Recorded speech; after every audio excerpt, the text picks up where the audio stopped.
смотрите очередной выпуск «На страже», в студии Вера Макарова. Здравствуйте. Сегодня в выпуске: 10 на одного, да еще и с травматом. Возбуждено ли уголовное дело по данному вопиющему факту? Депутаты под домашним арестом. Якутский городской суд оставил меры пресечения без изменений. 14 миллионов из кармана студентов. Вынесен приговор бывшему бухгалтеру высшего учебного заведения. В парикмахерской пострадал ребенок. Родители за защитой обратились в суд. Учеба в колонии. 119 осужденных успешно сдали экзамены. А теперь обо всем подробнее. В начале июня в социальных сетях и СМИ распространилось видео и информация о том, что несколько молодых людей напали на одного человека. Сообщалось, что конфликт возник в развлекательном клубе «Зодиак». Сначала мужчину избили, в результате чего он обратился в республиканскую больницу номер 2. По словам родственника потерпевшего, избитому наложили 16 швов на голове. А когда врачи делали ему перевязку, около 10 человек ворвались в приемный покой и снова напали на него. Но на этом они не остановились и преследовали свою жертву дальше. Когда он выходил из машины около жилого дома, они обстреляли его из травматического пистолета. Из-за того, что потерпевший пытался прикрыть голову рукой, ему снесло большой палец. По сообщениям СМИ, компания перемещалась на 2 джипах Toyota Land Cruiser и Lexus черного цвета.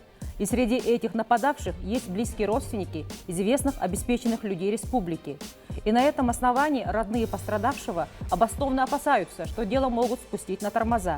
Нужно отметить, что по данному вопиющему случаю до сих пор нет официальной информации правоохранительных органов.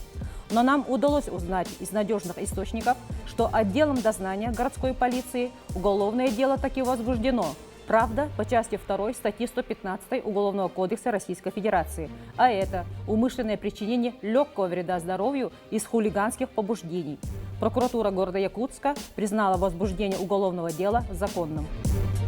В предыдущих выпусках мы сообщали, что руководителем Следственного управления Следственного комитета Российской Федерации по Республике Саха-Якутия Александром Заболиченко было возбуждено уголовное дело в отношении 2 народных депутатов Илтумен Александра Уарова и Дмитрия Савина по подозрению в получении взятки в крупном размере. 27 апреля текущего года Якутский городской суд в отношении обвиняемых избрал меры пресечения во время предварительного следствия домашний арест сроком на 1 месяц и 28 суток. Как нам сообщила пресс-служба Якутского городского суда, суд продлил срок содержания под домашним арестом до 25 сентября текущего года и ограничения, установленные ранее, оставил без изменений. Напомним, уголовное дело было возбуждено по материалам Управления борьбы с экономической преступностью и противодействия коррупции Министерства внутренних дел и прокуратуры республики. Якутским городским судом вынесен приговор в отношении 58-летней местной жительницы за совершение мошенничества в особо крупном размере. Прокуратура города Якутска поддержала государственное обвинение по уголовному делу в отношении 58-летней местной жительницы, обвиняемой в совершении мошенничества в особо крупном размере. Установлено, что подсудимая занимала должность ведущего специалиста в одном из высших образовательных учреждений республики, при этом фактически исполняла функции бухгалтера. В ее обязанности входило своевременное начисление стипендий, пособий и иных выплат студентам-сиротам, правильное пользование стипендиальным фондом, произведение расчетов со студентами, а также другие обязанности. При этом ею в течение длительного периода времени, порядка 7 лет, с использованием банковских счетов, пластиковых карт, оформленных на имя своих родственников, а также отчисленных студентов, путем незаконного начисления стипендий и иных выплат, а также другими способами похищено более 14 миллионов рублей.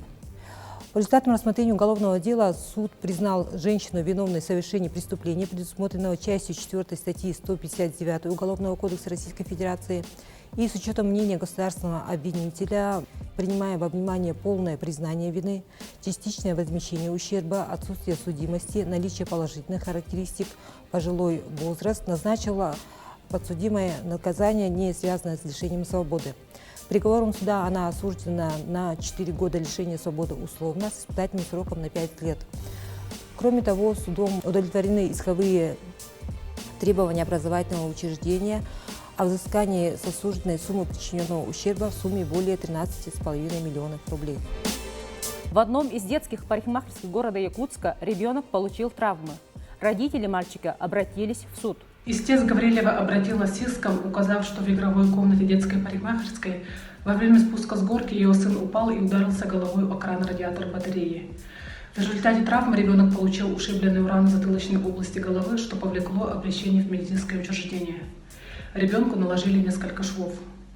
Оценив собранные по делу доказательства, суд установил причинно-следственную связь между получением несовершеннолетнего вреда здоровью и действиями ответчика. Исходя из представленных доказательств, суд удовлетворил исковые требования истца и взыскав с индивидуального предпринимателя материальный ущерб и компенсацию морального вреда. Не согласившись с решением суда, ответчик обжаловал судебный акт. Определением судебной коллегии Верховного суда Республики решение Якутского городского суда оставлено без изменения. Обязательное получение общего среднего образования организуется для осужденных к лишению свободы, не достигших 30 лет.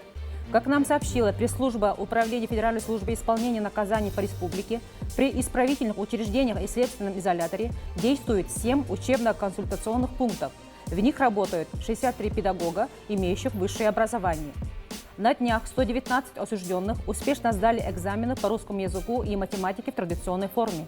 Пакеты с экзаменационными материалами доставлялись в пункты приема экзаменов уполномоченными членами Государственной экзаменационной комиссии и вскрывались в присутствии испытуемых. Осужденным предстояло решить задание по математике, написать сочинение или изложение. По завершении экзамена работы запаковывались и отвозились в Центр обработки данных. В эти дни выпускникам учебно-консультационных пунктов вручаются аттестаты об общем среднем образовании государственного образца, которые ничем не будут отличаться от аттестатов, выдаваемых в общеобразовательных школах. В документе не будет указано, что он выдан в местах лишения свободы, однако до момента освобождения осужденного его аттестат будет храниться администрацией в личном деле. Осужденные, желающие поступить в образовательные учреждения высшего профессионального образования и обучаться дистанционно, смогут это сделать в случае успешной сдачи дополнительных вступительных испытаний. На этом наш выпуск завершен. Вы смотрели итоговый обзор на страже. С вами была Вера Макарова. И помните, за каждое преступление наступит наказание.